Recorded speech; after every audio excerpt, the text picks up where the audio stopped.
All right, hello wine drinking people. Time for more of what I've had to drink yesterday.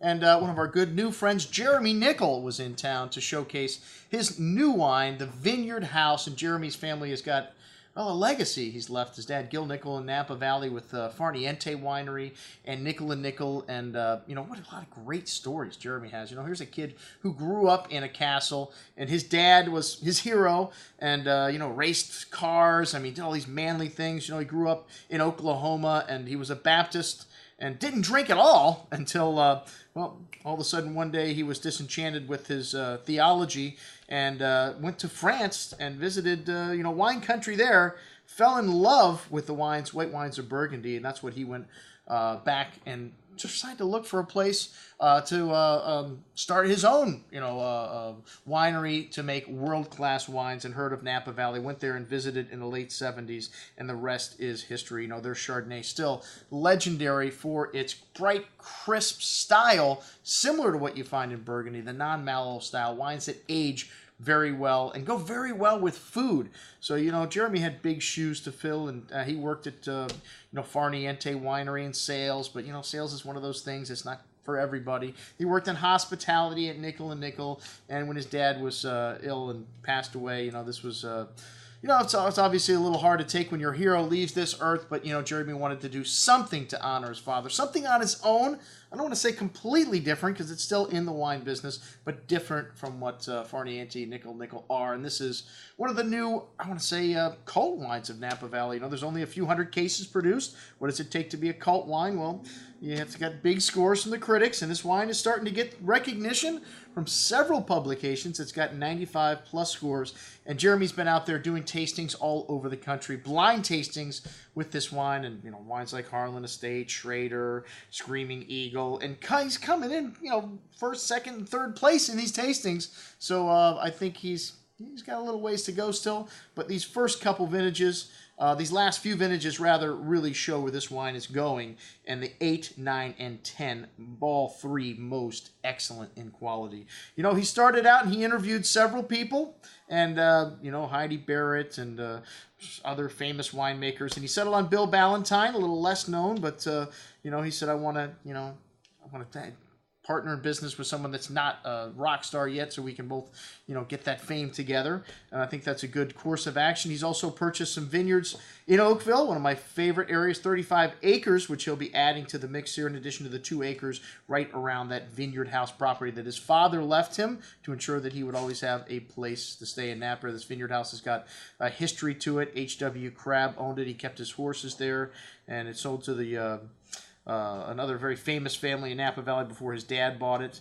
And like I said, he's using those 2 acres, and then he's also bought some new land. He's bought some fruit for this, and the blend has changed a little bit. The 2005 is it's got a little Petite Syrah in the mix, which the 2006 has got a little Petite Syrah in the mix. 2007 Petite Verdot, and the rest of the wines a little more consistent blend. 2008 and 9 have Cabernet Franc, Merlot, and Malbec in the blend. Very similar percentages, 85, 88% Cabernet. And, like I said, it seems like they've really found the right mix for this wine now as of 2008.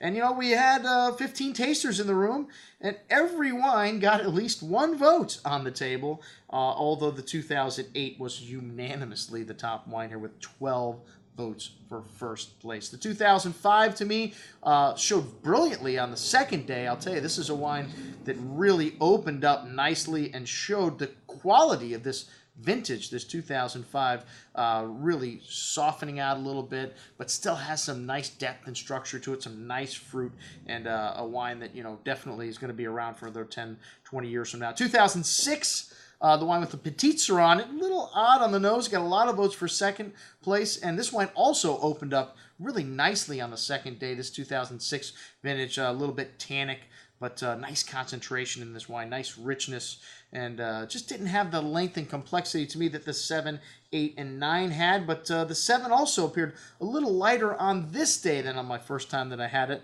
I really liked it. The Petite Verdot taking the place of the Petite Syrah in the blend, and a lot of nice fruit in this wine, but very well balanced. Lovely freshness in this wine. Not over the top, something that happens a lot of times in Napa when they're trying to appeal to the critics.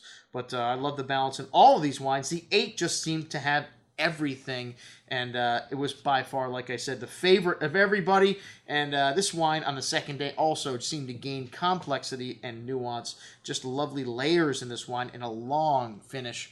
Again, lovely balance in the 2008. By far the wine of the night. 09, I had a hard time deciding between 08 and 09 which one my favorite was. I love the richness of the fruit in the 2009. You know, on the second day, may not have had the length that the 2008 had, but I thought it was a very close contender to the 2008. The 2010, this is a cool vintage, and this wine really showed that. It needed a long time to open up, but I would have to say 2010 looks really good. This wine will not be available till the fall, but another most excellent wine from this exciting new label. And, you know, he's hoping to get up to about 2,000 cases, which is, I mean, it's not that much. That's what Harlan Estate makes, pretty much 2,000 cases. And when you're looking at, you know, the cult wines of Napa Valley, you know, there's not many of them that are much more than 2,000 cases. Right now, he's around 500-600 cases. And like I said, the quality here is on par with anything you're going to find from Napa Valley at any production level. An